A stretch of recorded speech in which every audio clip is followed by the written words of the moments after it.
Muraho kwimenyera rero nitwa Fiona uyu munsi ni biganiro reka tuganire ejo bundi rero turimo kuganira n'inshuti zanjye turimo kuganira imibereho y'ahandi i Kigali nangazwa nuko hari abantu bakoresha hafi 600 500 atari uko bahembwa amafaranga menshi cyane nkuko mubizi imishahara i Kigali turi mu rugero usanga ari rumwe ariko cyanangaje nuko bavuga ko bakoresha 600 ku biryo.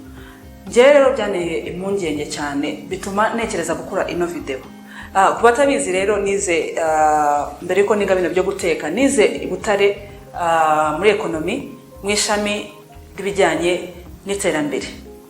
Rero ndashaka kugira ngo mbigishe bimwe mu bishobora kubafasha atazajya guhemba ku tariki 30 ugasanga kuri 15 utaza amafaranga yawe hageze yagiye udafite n'icyo kurya. Reka tuganire rero. Ese waruzi ko amafaranga yari yose uhembwa ufite uburenganzira bwo kugira ngo ubone ibintu byose byibanze mu buzima. Harimo kurya, habamo aho uba n'ibijyanye n'ibindi nk'ibyo. Uyu munsi rero ndakwereka uburyo ibintu byangombwa amahame ya ngombwa ugomba gutekerezaho bijyanye n'amafaranga. Ndaza no kukwereka uburyo buri pratique ushobora gukoresha.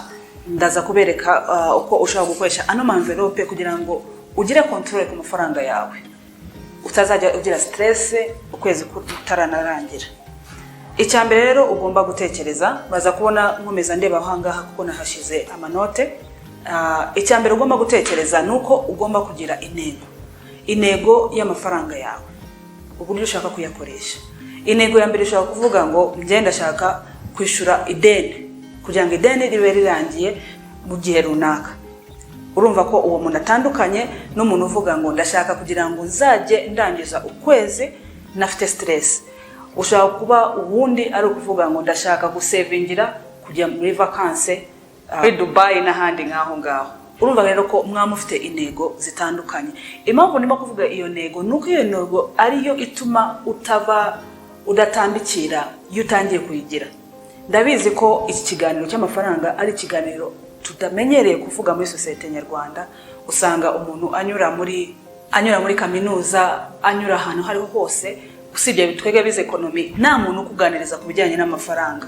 Ugasanga rero kubera iyo mpamvu duhora turi mu madeni, duhora turi mu bibazo, duhora dufite stress y'amafaranga. Icyo cyambere rero nkuko nibabwiye ugomba kugira intego ukayimenya ukayishira ku ruhande. Icya kabiri ndi buvuge mbere yuko nkomeza nuko umuntu ku giti cye atandukanye n'uwundi. Byumvikane ko n'imiryango itandukana umuryango umwe ku wundi. Nujya rero gufata budget turi buze kuvugaho ni wumve ko budget yanjye nkoresha igomba kuba isa n'iyo mugenzi wanjye kuko priority utha ibintu bimwe n'undi muryango biratandukanye usibye ko n'amafaranga tuhembwa nayo atandukanye. Icya gatatu nuko nashakaga kuvuga ikintu gishobora kudufasha kugira ngo tumenye uburyo dushobora kuyakoresha ayo mafaranga. Abahanga rero batugira inama yuko ari ukunguko twakabaye dukwiriye gukoresha amafaranga yacu. Ngiye kubereka formule wakabaye ukoresha 50 30 na 20. Iyi 50 niyo twakwita mu cyongereza needs cyangwa mu kinyarwanda ibyangombwa.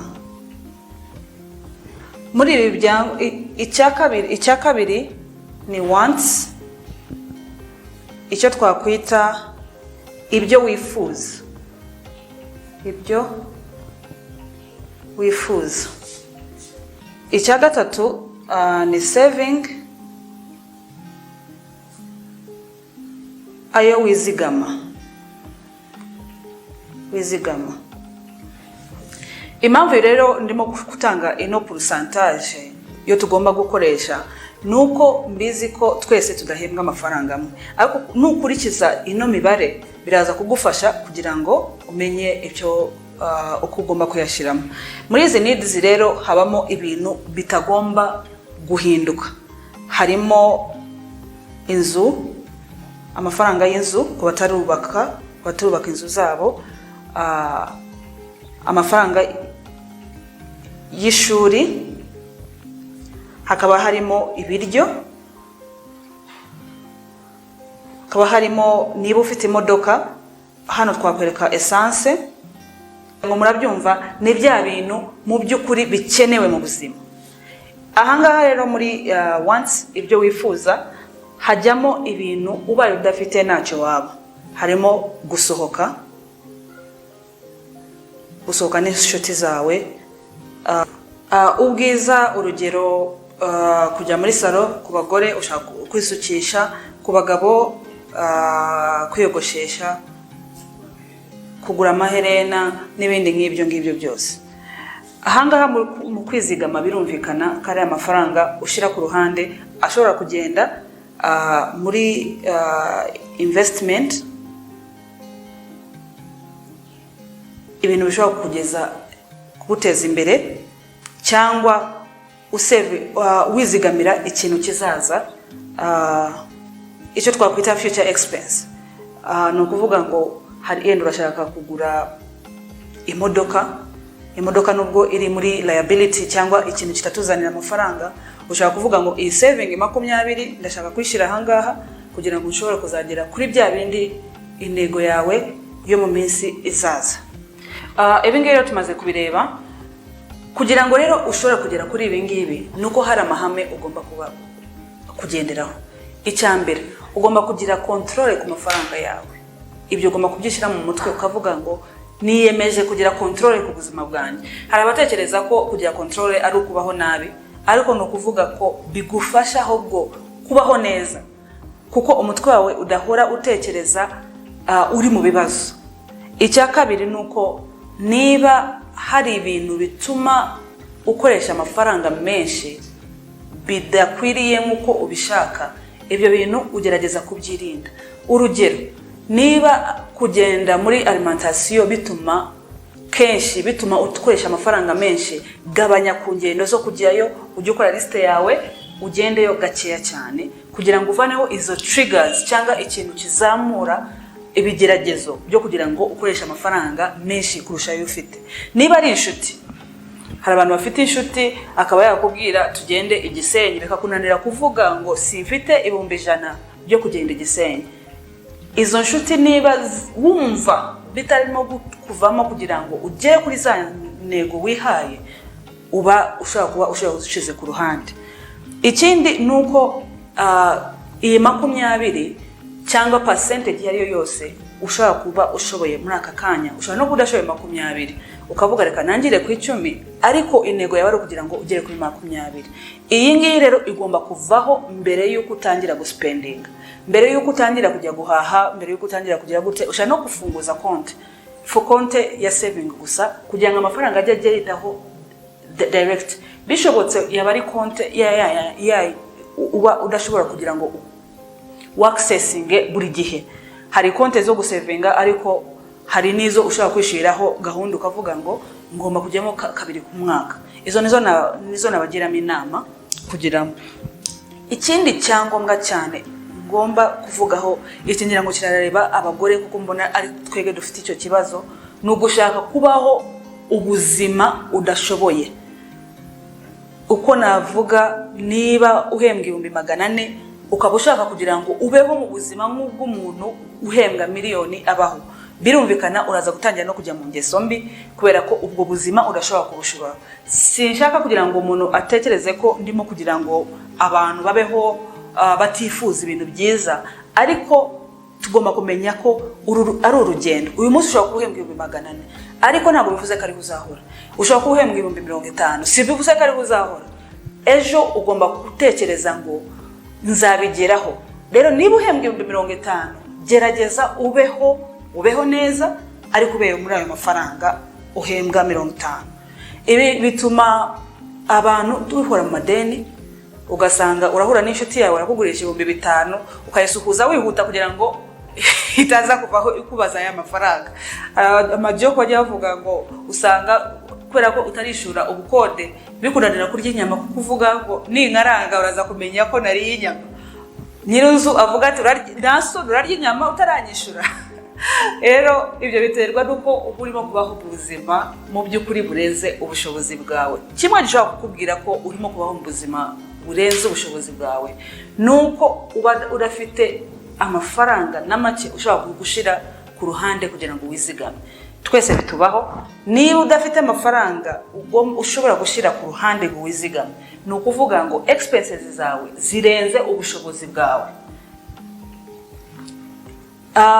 Icyo nashaka kuvugaho nuko impamvu dukoresha amafaranga menshi nuko tuba tudafite rutangira, ikintu cyadutangira kugira ngo tuyaspending. Ariyo mpamvu noneho ngiye kubereka uburyo ushobora gukoresha kugira ngo iyo rutangira ibeho, ugire ikintu gishobora gutuma udaspendinga birenze ibyo ushobora gukontorora. Iyi rero systeme yakoreshwe n'umugabo witwa Dave Ramsey. Ni umugabo uzwi cyane wakoze amahame atandukanye yo kugira ngo abantu bikure mu madeni bagire kwiteza imbere.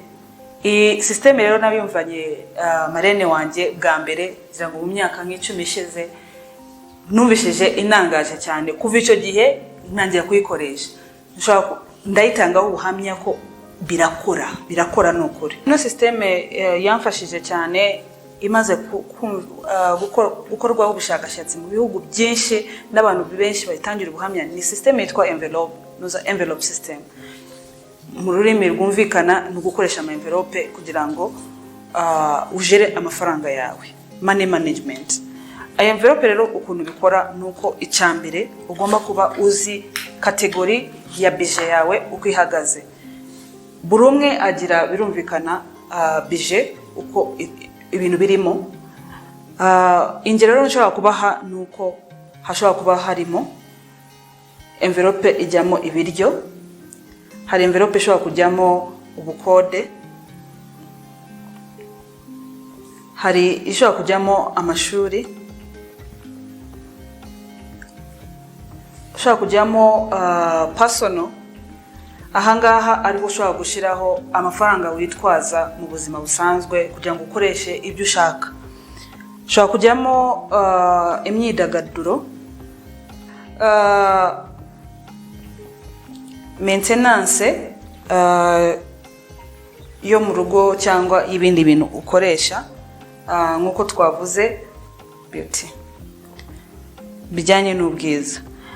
Hashobora kuba harimo ahangaha iyindi yitwa sinking fund. I sinking fund ahantu itandukanira n'ibi ngibi ni bya bintu uba uzakoresha ubizi. Harimo kwizihiza iminsi mikuru, harimo noheri, harimo anniversary z'abana n'ibindi bijyanye n'ibindi nk'ibyo ngibyo. Hakaba harimo n'iyindi ya emergency, ibintu bigutungura. Emergency ni ibintu bidutungura tutitegura ariko bizakenera amafaranga. Urugero, hashobora kubaho kubura akazi, hashobora kubaho kugabanyirizwa amafaranga nko muri kino gihe cya covid ko hari abantu bashobora kuba babuze amafaranga, hashobora kubaho urupfu rutunguranye cyangwa uburwayi busaba ko ukoresha amafaranga arenze ayo usanzwe ukoresha. Reka noneho tujye muri pratique. Mufite amafaranga ahangaha rero, ibi ngibi twatanze urugero ko wahembwe ku itariki 30. Aya amafaranga uragenda ugakurayo amafaranga yose uzakenera mu kwezi. Niba uhembwe 300, wamaze gukuraho icya 10 ku basenga, wamaze gukuraho amafaranga yose ushobora kwishurira kuri konti.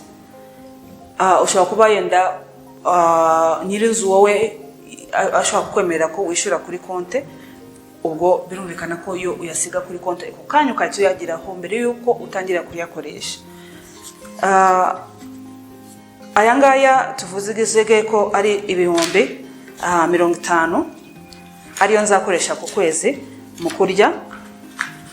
Mikamfata bya bimbo 50 byanjye nkabishira muri envelope, nkahita nshiraho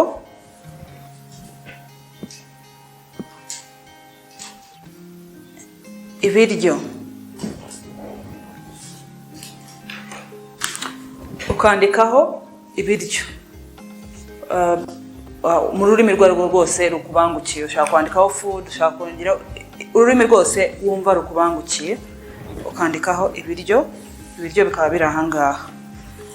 Hanyuma ugafata ayandi ukayashira ahangaha. Aya akaba ari ay'ishuri.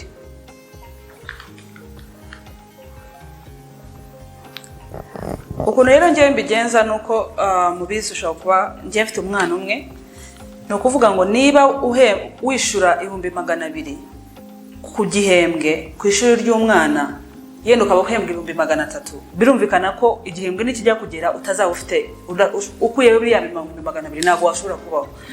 Ubwo ukuntu rero bigenza, ufata amafaranga makeya ushobora gukura ku ruhande. Ukuntu mbigenza ngewe, niba ari 200 uhita utugabanyamo ari amafaranga wishurira umwana, ukayagabanyamo inshuro 3 kuko buri kwezi agomba kwishura. Ariko no mu kiruhuko ukavuga ko nubwo atarimo kwiga ya mafaranga ugomba kuyabika. Ubwo niba ushaka kuvuga ngo nzajya nshira 50 ku ruhande ku ishuri, buri kwezi hakaba hano harimo 50. Ukwezi gutaha ukongera ugashiramo 50, ugukurikiraho naho ukongera ugashiramo 50, kugira ngo igihembwe nigikigera uzaba ufite amafaranga yo ishuri ry'umwana uhita uyishura ako kanya. Shobora kuba ahangaha birumvikana ko buri muntu azaba afite izi envelope zanditseho ibintu bitandukanye bitewe n'icyo ukoresha. Niba uri umuntu udakunda kujya out, nushiraho imyidagaduro n'ubundi utajyayo, ya envelope nayo zigera ukoresha, bizatuma rero upanga nabi. Ariko niba uri umuntu ukunda vacances cyangwa ukunda kugura imyenda, gira iyo envelope uvuga ngo buri kwezi nzajya ngura imyenda 5, nzajya ngura imyenda mu gihe runaka. Iyi rero ngiye gushiraho sinking fund. Muribuka ko navuze ko sinking fund ari amafaranga ushira ku ruhande y'ibintu uzakenera mu minsi iri imbere. Niba ari ukuvuga ngo Milka azagira birthday mu kwa gatandatu, papa we azagira yenda birthday mu kwa gatatu, njyewe nzagira birthday mu kwa 4, tuzazihiza umunsi wo kubana mu kwa gatandatu, bivuge ko yenda iyo hazabaho na Noheli na Pasika nkuko tumaze kuyizihiza ubu ngubu. Ayo mafaranga ntago buri gihe ari ukuvuga ngo kizajya kugera kiriya gihe cyose nyafite. Ukuntu bigenza rero, ukoba iminsi yose mikuru uzagira, ugapanga ukavuga ngo buri munsi mukuru nzajya nkoresha 30,000, ugakuba iyo minsi mikuru yose kugira ngo ubone ya mafaranga uzagukeneye. Iyo minsi mikuru wamara kuyibona uhita ugabanyamo kugira ngo buri kwezi uzajye ushira amafaranga ku ruhande. Ubwo tubonye yenda ko nzakenera 340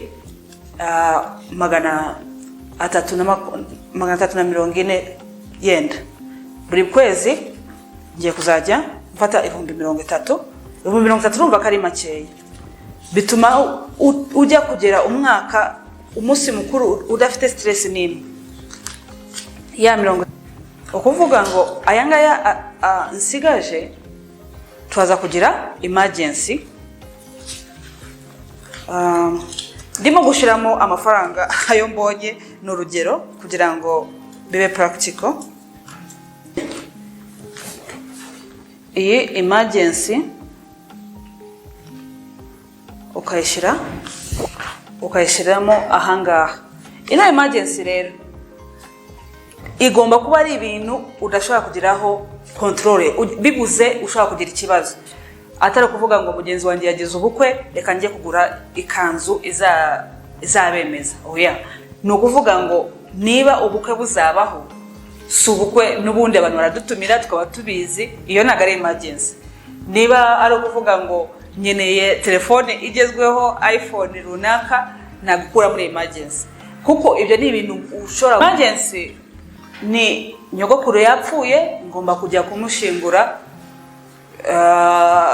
Rusizi, nzakenera itike nzakenera kwitegura kumuherekeza neza, nshobora kuba ndwaye nzakenera operation n'ibindi nk'ibyo. Iyi rero niyo ushobora gushyiramo muri emergency. Ngiye gusigarana iyi ngiyi y'ibiryo kuko birumvikana ko ndi umutetsi, nibyo nifuza kugira ngo urye neza. Ibiryo rero twavuze yenda urugero ko dufite 50. Nujya ku isoko uragabanyamo ibyumweru bizaba biri muri uko kwezi. Hari ibyumweru bigira ibyumweru 5, ugomba kubyibuka ukagabanyamo ibyo 50, ukabigabanyamo inshuro 4 cyangwa 5. Niba ugiye ku isoko rero tuvuge ngo iki cyumweru usanze ibintu bihenze cyane ukoresheje 12,000, ugomba kumenya ngo ubwo nguko urakuramo, wibuke ko none ubwo umaze gukuraho 12, ubwo amafaranga agomba kugabanyuka. Ubwo nusubirayo ku itariki 9 z'ukwa 4 yenda wakoresha 9,000.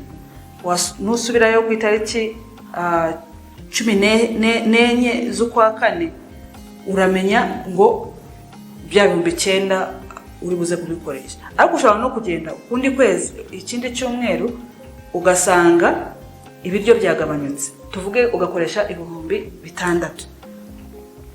Amafaranga nasigara ahangaha urayabika, urize kuyashyira muri ya envelope ya emergency.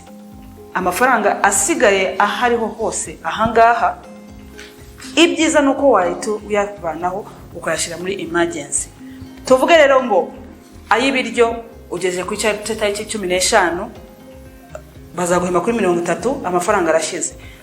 Nakugira inama yo kudafata ngo amafaranga yo mu ishuri ngo uvuga ati buriya nzayashakisha ngo uyavane hano uyashyire ku biryo. Ubwo ushakisha uburyo ibiryo ushobora kurya ibiryo bibonetse. Niba rero wifuza kumenya ibijyanye kurushaho n'uburyo ushaka gukoresha amafaranga makeya ukarya neza bitaguhenze, mbashyiriyeho hano link kugira ngo uze kureba uburyo nabagiriyemo inama y'uburyo ushobora gukora. Ushobora kuba wibaza rero ukavuga ati mu gihe cya corona ntabwo nshaka korora ku mafaranga. Uburyo ushobora gukoresha nuko ushobora gufata facture. Niba umaze kwishyura inzu ugafata facture ukaba washyizeho ya mazina yose, ugashyira facture zawe muri envelope nanone. Niba ugomba kuba ufite 50,000 byo gusohoka, ukaba ugiye muri restaurant ugakoresha 20, ubwo uragera mu rugo ushyiremo facture, ushireho itariki, ushireho amafaranga wakoresheje. Mutubwire rero wowe ukoresha ubuhe buryo kugira ngo ukoreshe amafaranga makeya? Ese ufite ikibazo? Mbwira uburyo nshobora kuba mfite igisubizo, cyangwa hari abantu barebye ino video bashaka kugira inama. Naho ubutaha rero, goodbye. Niba utarakora subscribe, ukore subscribe, ushireho izogera, usangize n'abashuti bawe kugira ngo tugire control ku mafaranga yacu.